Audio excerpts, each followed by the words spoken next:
नमस्कार, welcome to concept clear zone YouTube channel. साथियों, मैं मोचन सिंह पटेल और आज आपके लिए लेकर आया हूँ बुद्धि इंटेलिजेंस संबंधी महत्वपूर्ण टॉपिक जो सी टेट, सी जी टेट, KVS, नवोदय, शिक्षक भर्ती परीक्षा और अन्य राज्यों में होने वाले टेट संबंधी परीक्षा, इन सब में 2 या 3 नंबर के हमेशा बुद्धि से क्वेश्चन बनते हैं। तो आज हम पढ़ेंगे कि बुद्धि क्या है, बुद्धि से किस प्रकार का क्वेश्चन बनते हैं, इसके बारे में पूरा डाउट क्लियर होगा। क्लियर साथियों, ध्यान से देखना और ध्यान से समझना। क्लियर। तो अब देखते हैं कि बुद्धि क्या है, बुद्धि या इंटेलिजेंस क्या है, देखते हैं। तो बुद्धि क्या है?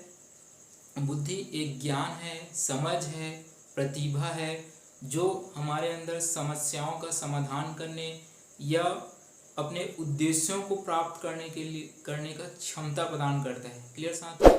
तो जो आज पूरे विश्व में व्यक्तिगत विभिन्नताएं पाई जाती हैं, हर व्यक्ति समान है क्या? नहीं है, सब में विभिन्नताएं पाई जाती है। ये किस कारण है?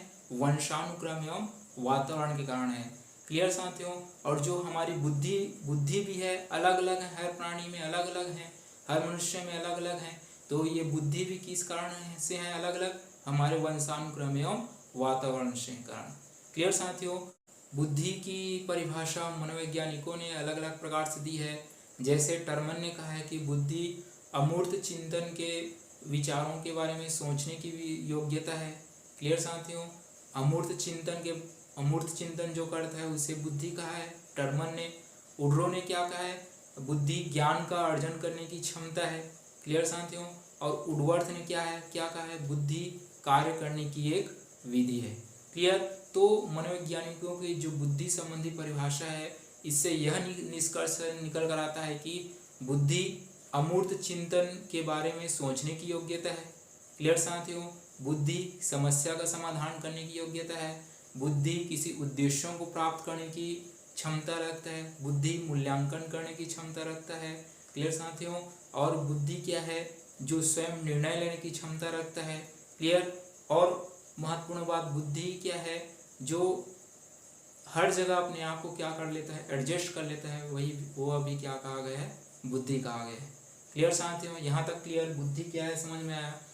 अब एक प्यारा सा क्वेश्चन, आसान सा क्वेश्चन आपको पूछेगा कि थार्डाइक ने बुद्धि के कितने प्रकार बताए गए हैं। क्लियर साथियों। प्यारा सा क्वेश्चन क्या करेगा कि थार्डाइक ने बुद्धि के कितने प्रकार बताए गए हैं। तो आपको क्या जवाब देने हैं? आपको थार्डाइक में बुद्धि के कितने प्रकार बताए गए हैं? 3 प्रकार। क्लियर साथियों। थार्डाइक ने बुद्धि के 3 प्रकार बताए हैं। क्लियर। तो आपको क्या पूछेगा? थार्डाइक ने बुद्धि के कितने प्रकार बताए गए हैं? 3 प्रकार। तो कौन कौन से हैं? पहला है सामाजिक बुद्धि। पहला कौन सी बुद्धि? सामाजिक बुद्धि। दूसरा है मूर्त बुद्धि। तीसरा है अमूर्त बुद्धि।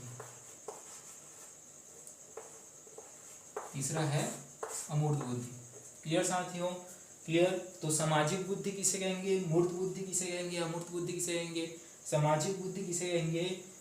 जो हम समाज में या बाहर की दुनिया में रिश्ते नाते बनाते हैं, वो किसके अंतर्गत आते हैं? सामाजिक बुद्धि के अंतर्गत। मूर्त बुद्धि जो हमारे सामने मौजूद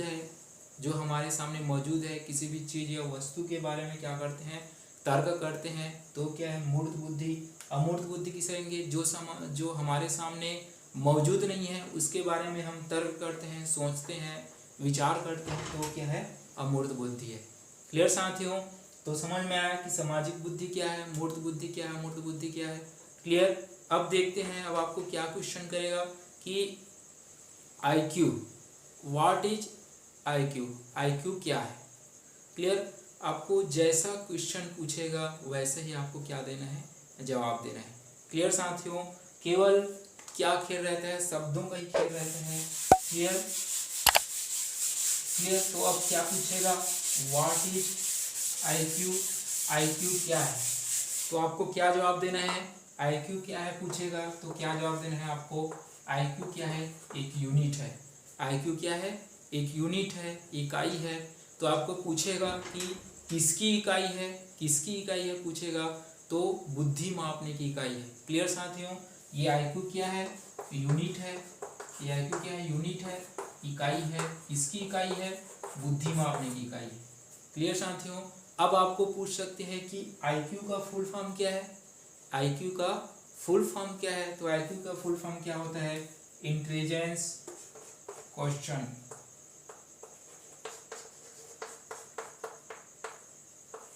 आईक्यू का फुल फॉर्म क्या होगा साथियों, इंटेलिजेंस क्वेश्चन। क्लियर, यहाँ तक क्लियर।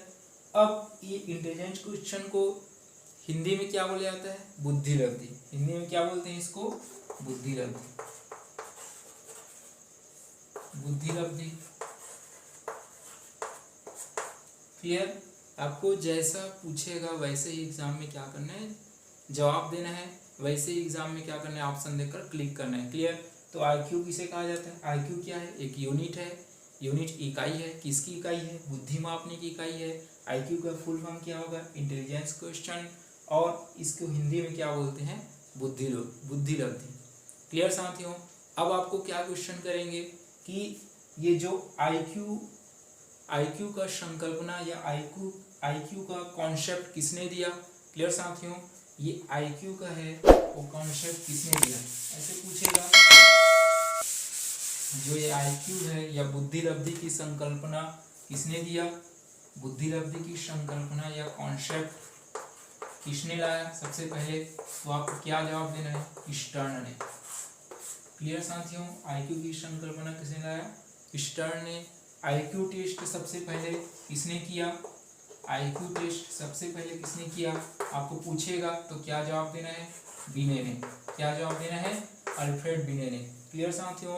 अब आपको क्या क्वेश्चन पूछ सकते हैं, जो आईक्यू टेस्ट है, आईक्यू परीक्षण है, वो सबसे पहले कब किया गया, तो कब किया गया आईक्यू परीक्षण, 1905 में।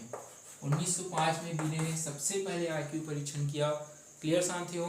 फादर ऑफ आईक्यू टेस्ट पूछेगा क्या है, अल्फ्रेड बिने है। क्लियर। अल्फ्रेड बिने ने कब कब परीक्षण किया था, कब कब, 1905 में पहला, उसके बाद 1908 में, उसके बाद 1911 में। क्लियर साथियों। यहाँ तक क्लियर। अब आपको क्या पूछ सकते हैं कि आईक्यू फार्मूला किसने दिया। अब आपको क्या पूछ सकते हैं, जो आईक्यू है फार्मूला, आईक्यू फार्मूला या बुद्धि लब्धि सूत्र किसने दिया, ऐसे पूछेगा तो किसने दिया, टर्मन ने। किसने दिया है, टर्मन ने। क्लियर साथियों। जैसा पूछेगा वैसे जवाब देने हैं। आईक्यू संकल्पना, आईक्यू कॉन्सेप्ट किसने दिया, स्टर्न ने। आईक्यू परीक्षण सबसे पहले किसने किया, बिने ने। कब किया सबसे पहले, तो 1905 में। आईक्यू फार्मूला या बुद्धि लब्धि सूत्र किसने दिया, टर्मन ने। क्लियर साथियों। अब देखते हैं कि ये सूत्र देखते हैं ये कौन सा आईक्यू का क्या सूत्र दिया है टर्मन ने। ये जो आईक्यू है उसका टर्मन ने क्या सूत्र दिया है। क्लियर साथियों। तो आईक्यू बराबर क्या होगा, M A mental ability upon C A chronical age into 100।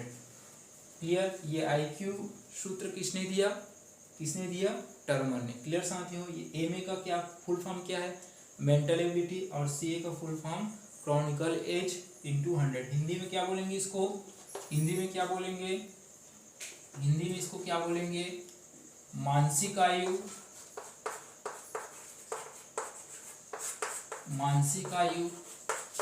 Upon वास्तविक आयु, मानसिक आयु अपॉन वास्तविक आयु इंटू 100। क्लियर साथियों। एग्जाम में डायरेक्ट क्वेश्चन उठा देते हैं कि इनमें से कौन आईक्यू का सूत्र है, आईक्यू का फार्मूला है, तो आपको याद रहना चाहिए आईक्यू बराबर M A upon C A into 100। Clear साथियों। तो अब आपको क्वेश्चन में क्या पूछेगा, इससे बुद्धि लब्धि निकालने के लिए, है ना, आईक्यू निकालने के लिए दिया जाएगा। जैसे एग्जाम्पल के तौर पर, जैसे किसी बच्चे का मानसिक आयु 12 है। क्लियर साथियों। जैसे किसी बच्चे का मानसिक आयु कितना है, 12 है, और वास्तविक आयु या जैविक आयु 10 है, तो इसका बुद्धि लब्धि ज्ञात कीजिए।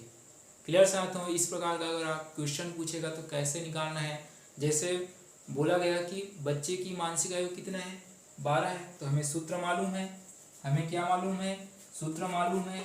मानसिक आयु कितना है, 12 है, और वास्तविक आयु कितना बोला गया है, 10 है। क्लियर साथियों, इंटू 10, अब ये कैंसल, तो 12 धाम 120, तो हमारा बुद्धि लब्धि क्या निकला, 120। क्लियर, आसान है ना। जब भी बुद्धि लब्धि निकालने के लिए क्वेश्चन पूछे जाएगा तो क्या याद रखना है, MA/CA इंटू 100। और ये IQ फार्मूला किसने दिया है, तो किसने दिया है, टर्मन ने।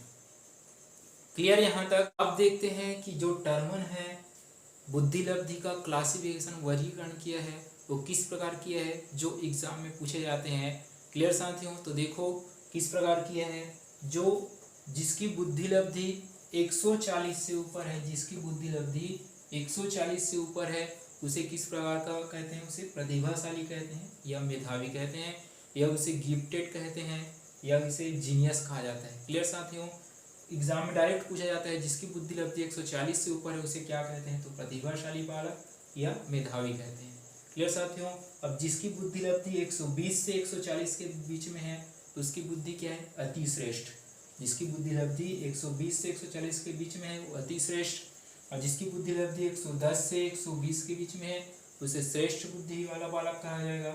जिसकी बुद्धि लब्धि 90 से 110 के बीच में उसे सामान्य बालक कहेंगे। क्लियर साथियों, जिसकी बुद्धि लब्धि 90 से 110 के बीच में है उसे सामान्य बालक कहेंगे, और जिसकी बुद्धि लब्धि 70 से 90 के बीच में है उसे सामान्य से नीचे या औसत से नीचे बालक कहा जाता है।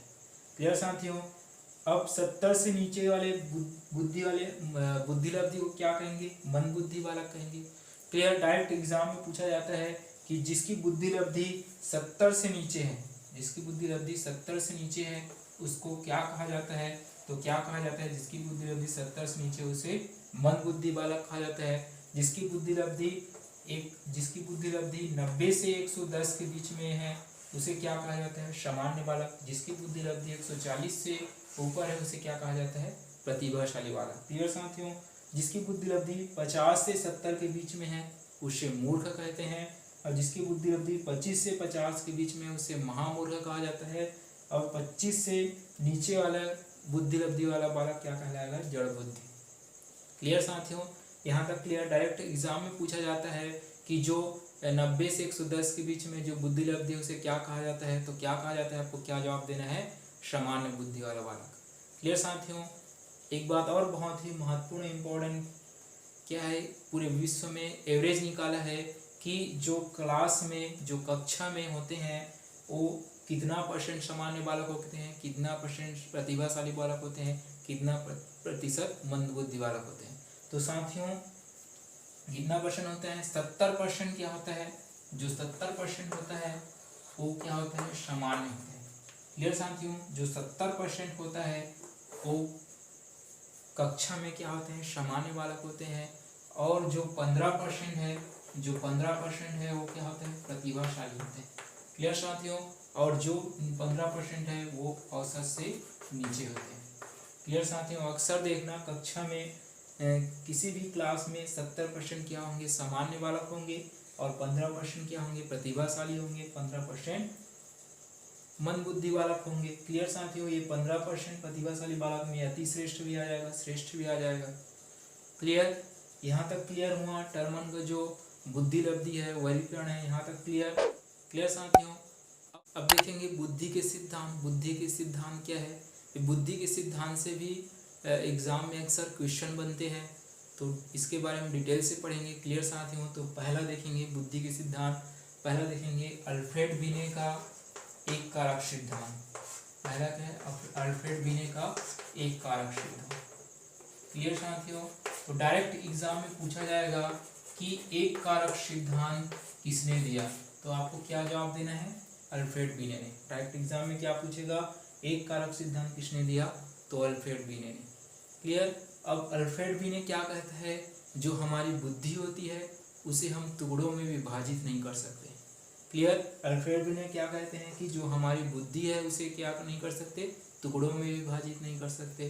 क्लियर, तो एक कारक सिद्धांत से क्या क्वेश्चन पूछेगा कि अल्फ्रेड बिने ने कौन सा सिद्धांत दिया, एक कारक सिद्धांत। एक कारक सिद्धांत किसने दिया, अल्फ्रेड बिने ने। और किसने किसने कहा है कि हमारी बुद्धि को टुकड़ों में विभाजित नहीं कर सकते, तो किसने कहा है, अल्फ्रेड बीने ने। क्लियर, पहला सिद्धांत क्लियर। दूसरा सिद्धांत देखो, स्पीयरमैन का द्विकारक सिद्धांत।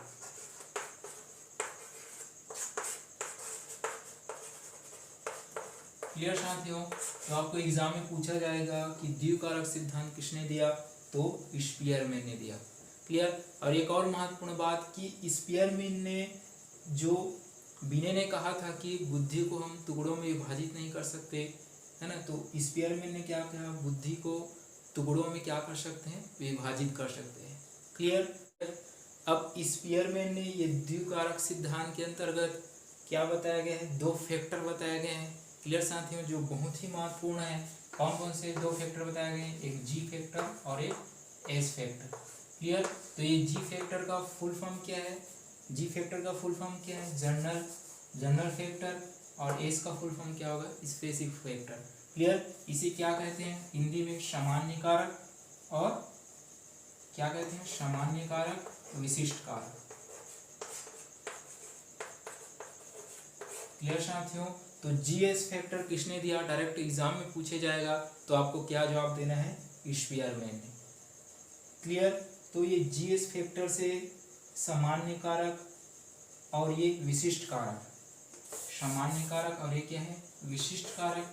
इससे किस प्रकार से क्वेश्चन बन सकते हैं, ध्यान से देखना और समझना कि ये सामान्य कारक होता है, ये जीएस फैक्टर होता है, वो जन्मजात होता है। क्लियर साथियों, ये जीएस फैक्टर क्या होता है, जन्मजात होता है, हमेशा याद रखना। ये जीएस फैक्टर क्या होता है, जन्मजात होता है, और इसको क्या करते हैं, ये अर्जित किया जाता है। इस फैक्टर को क्या किया जाता है, अर्जित किया जाता है। क्लियर साथियों, तो हम जन्मजात हमारी जो बुद्धि होती है उसको हम बढ़ा सकते हैं क्या, इसमें छेड़छाड़ कर सकते हैं क्या, नहीं। जो अर्जित बुद्धि होती है उसे हम क्या कर सकते हैं, बढ़ा सकते हैं, छेड़छाड़ कर सकते हैं, इसमें चेंज कर सकते हैं, इसमें चेंज नहीं कर सकते। क्लियर साथियों, जो जी फैक्टर है उसमें हम क्या नहीं कर सकते, चेंज नहीं कर सकते, वंशानुक्रम होता है। और जो एस फैक्टर है उसमें क्या कर सकते हैं, चेंज कर सकते हैं। क्लियर साथियों, अब आपसे एग्जाम में पूछा जाएगा कि क्या एक से अधिक एस फैक्टर या विशिष्ट कारक हो सकते हैं, तो आपको क्या जवाब देना है, हाँ, एक से अधिक एस फैक्टर हो सकते हैं। क्लियर साथियों, यहाँ तक क्लियर। जैसे एक से अधिक एस फैक्टर हो सकते हैं, कैसे हो सकते हैं, जैसे ये क्या है, जी फैक्टर है, और ये सब क्या है, एस फैक्टर। क्लियर साथियों, जैसे मैं अभी मनोविज्ञान पढ़ा रहा हूँ, क्लियर, मैं आपको क्या पढ़ा रहा हूँ, मनोविज्ञान पढ़ा रहा हूँ, तो ये मेरा मनोविज्ञान मैं जन्म से जानता था, क्या, जन्म से मैं क्या किया हूँ, इसको अर्जित किया हूँ। क्लियर साथियों, मैं क्या किया हूँ, अर्जित किया हूँ, तब आपको मनोविज्ञान पढ़ा रहा हूँ। क्लियर साथियों, तो ये हमारा क्या है, विशिष्ट बुद्धि। क्या है, विशिष्ट बुद्धि। क्लियर। तो एक से अधिक विशिष्ट बुद्धि हो सकती है। क्लियर साथियों, और मेरा हिंदी में नेट क्लियर है ना, तो ये भी मेरा क्या हुआ, विशिष्ट बुद्धि हुआ। क्लियर। तो एक से अधिक विशिष्ट बुद्धि हो सकती है, लेकिन एक से अधिक जी फैक्टर नहीं हो सकते। सामान्य कारक जी फैक्टर या एस फैक्टर किसने दिया, एग्जाम में पूछेगा, तो स्पीयरमैन ने। किसने कहा है कि बुद्धि को टुकड़ों में विभाजित कर सकते हैं, स्पीयरमैन ने। किसने कहा है कि बुद्धि को टुकड़ों में विभाजित नहीं कर सकते, तो बीने ने कहा है। क्लियर। जी एस फैक्टर किसने दिया, तो स्पीयरमैन ने। जी एस फैक्टर में से कौन जन्मजात होता है, कौन अर्जित किया जाता है, तो जी फैक्टर जन्मजात होता है, और एस फैक्टर क्या हो जाता है, अर्जित किया जाता है। क्लियर साथियों, तो आज हम 2 ही सिद्धांत पढ़ेंगे, अगले क्लास में बाकी जो बचा सिद्धांत पढ़ेंगे। क्लियर। तो रिवीजन कर देते हैं जल्दी से। क्लियर। तो सबसे पहले क्या जाने कि बुद्धि, थॉर्नडाइक ने बुद्धि को कितने प्रकार बताया गए हैं, कितने प्रकार दिए हैं, तो 3 प्रकार से, सामाजिक बुद्धि, मूर्त बुद्धि, अमूर्त बुद्धि। क्लियर। आईक्यू क्या है पूछेगा तो आपको क्या जवाब देना है। आईक्यू क्या है, एक यूनिट है, इकाई है। किसकी इकाई है, बुद्धि मापने की इकाई है। क्लियर साथियों, जो आईक्यू कॉन्सेप्ट या बुद्धिलब्धि संकल्पना किसने दिया? तो स्टर्न ने दिया। आईक्यू टेस्ट सबसे पहले किसने किया? तो बिने ने किया। कब किया पूछा जाएगा, तो 1905 में। आईक्यू फार्मूला किसने दिया? तो टर्मन ने दिया। क्लियर साथियों, इस प्रकार का क्वेश्चन बनेगा। और फिर टर्मन के अनुसार जिसकी बुद्धिलब्धि 90 से 110 के बीच में है उसे क्या कहा जाएगा? सामान्य बालक कहा जाएगा। क्लियर। तो जो बाकी बचा सिद्धांत है उसे क्या कहने पढ़ेंगे, अगले क्लास में पढ़ेंगे। क्लियर। मज़ा आया होगा इस क्लास में आज का। मज़ा आया तो जल्दी जल्दी अपने दोस्तों में शेयर कीजिए, कमेंट कीजिए, लाइक कीजिए। और जो इस चैनल में नए हैं तो जल्दी जल्दी सब्सक्राइब कीजिए, जिससे पहले नोटिफिकेशन आपको मिलता रहे।